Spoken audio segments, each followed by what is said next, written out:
Here's G. Looking for his first basket still in this one. Shot clock at 6. No good. And it's the Cavaliers taking it the other way. Kicks it to Perkins. And the foul on Chris Kaman. That's his first foul. Leonard, he's checked in for Chris Kaman.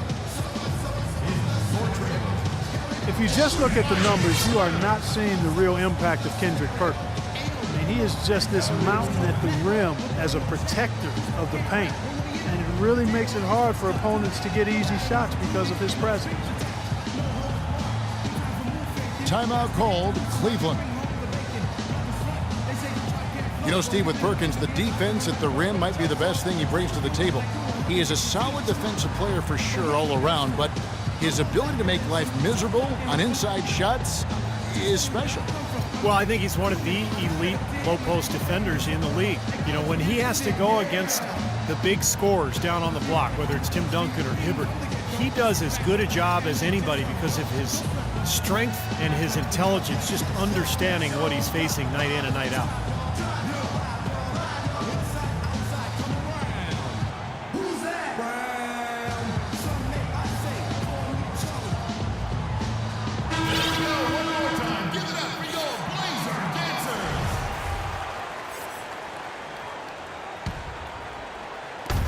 There's 39 seconds left in the third. 6 to shoot. Irving passes to Love.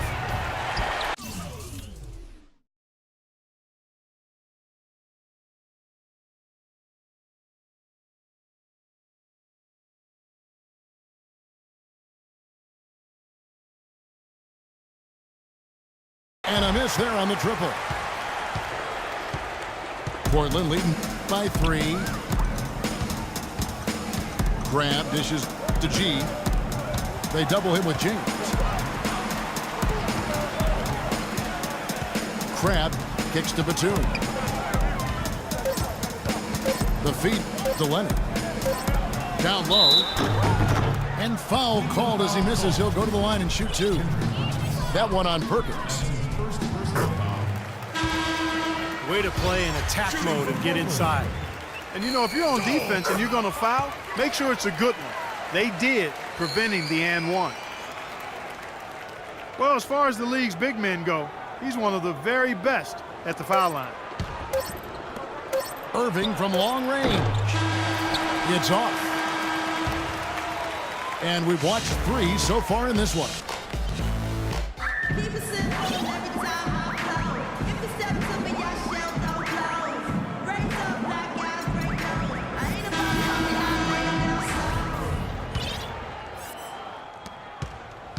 The Cavaliers trail by 5. And so in the game for the Cavaliers, the 2 stars, LeBron and Love, at the 3 and the 4. Amon Shumpert is out there with Kyrie Irving. And it's Mozgov in the center position. And the basket by Lillard. And a pleasure to watch him work at that end of the floor. Shumpert passes to Love. And stolen by Aldridge. He lobs up the alley-oop pass. Irving with the steal. From the arc. Kept alive. And there's the pass to James. For 3, Love. Once again off the mark by Cleveland. And it's Kevin Love with the foul. That's foul number 2 for him. Lopez, he's checked in for Portland. Lillard attacking. And he takes that one up and powers it through. Some serious agility coming out of the backcourt. You know, that bucket might count for a little more than 2 points when he finishes with that kind of flourish. Yeah, against a D that was already reeling a little bit. That was like a body blow. And Lillard gets double teamed. And a follow wide open. He shoots. And he can't extend the lead to double digits. Here's James. And lots of contact there. Missing the shot. He'll shoot 2. Well, LeBron said last season that he just couldn't see leaving the Heat. But I guess he came around. The championship foundation in Miami, but some cracks started to show, and now he's back in Cleveland. Catching up on the changes for Cleveland.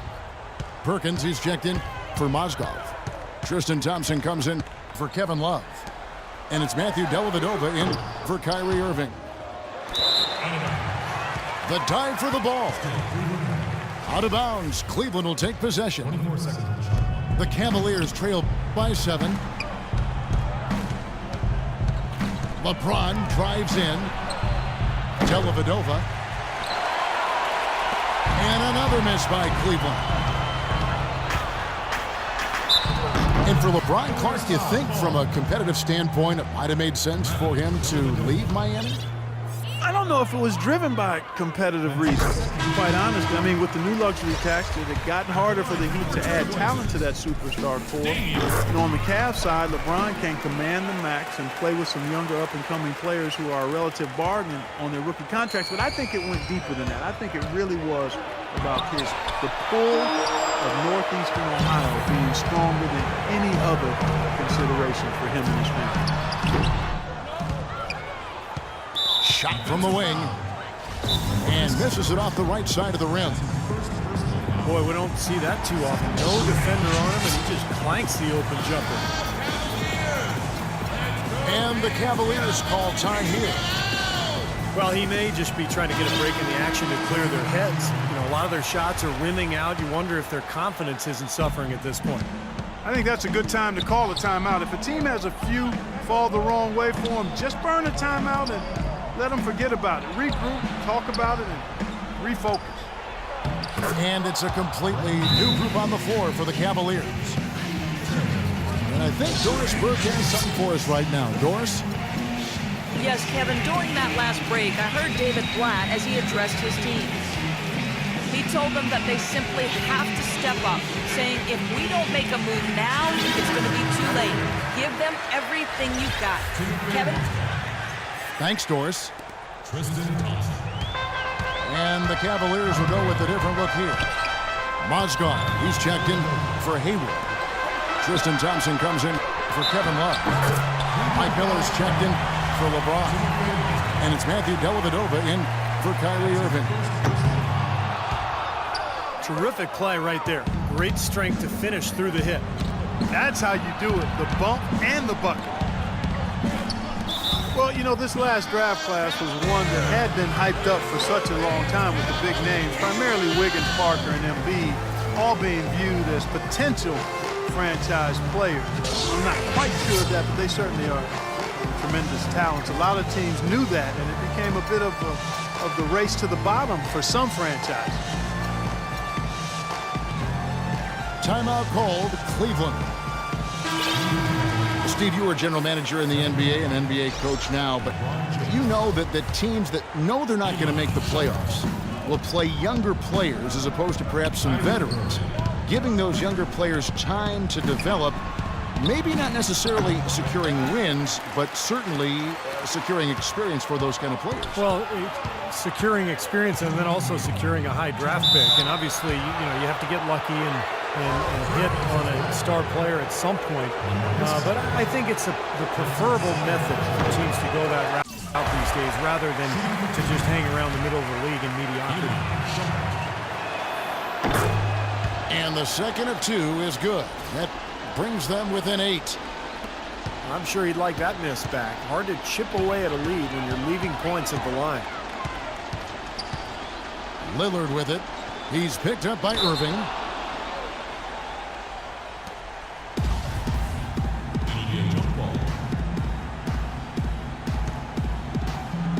So it's Portland now. On the wing, Batum. Shoots the 3. Portland again missing. Lopez with the steal. And there's the call on James. That's foul number 2 for him. Here's Lillard. And the whistle blows. It's going to be on Damian Lillard. That's foul number 2 for him. Well, he's been pretty safe with the ball for the most part. In fact, that's his first turnover, guys. We've played just over 3.5 minutes now in the fourth quarter. Irving drives in. Out to Shumpert. Some nice passing by Cleveland here. And the dunk by James. I love when he takes the ball inside. That's when he seems to really get on a roll. And a closer look here at the scoring breakdown for the Trailblazers. Boy, guys, I really like how they've driven the ball to the basket in this game. I mean, they've been very aggressive with it. And they're getting the ball inside, which is what I like. High percentage shots down on the block and in the paint area. Pass to Lopez. Goes up high. And Aldridge slams it in. Oh, and the pass there floated up to the precise spot where it needed to be. And no messing around in the finish, huh? He powers it through. Sure didn't waste any time there. I'll tell you what, that is going to be an alley-oop we'll see on the highlight reel the next few days. Now Shumpert, following the three-point attempt by Kyrie Irving. Tries again. Portland grabs the miss. He has not shot the ball well here, and I think it's time for him to start looking for his teammates a little bit. Lillard misses. These are incredible rebounding numbers. I'm not sure if we've ever seen anything like this, Clark. Oh, that's for sure, Steve. I mean, a superhuman performance on the backboard. Well done. And they call the 8-second violation. Too much time getting it up court. 12 seconds left in the fourth quarter of this one.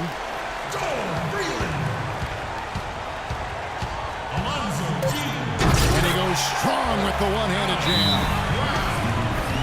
Time to turn out the lights on this game. I think they deserve a ton of credit for the way they played here today. Truly a professional display. Timeout called, Cleveland. They're losing by 9. 3 seconds left in the fourth. Guys, what's your take? Well, this one's in the bag. I mean, I commend them for really putting forth the effort until the very end. But this thing's over. You know, sometimes you just have to throw up the white towel and let fate run its course so you can get on to the next game.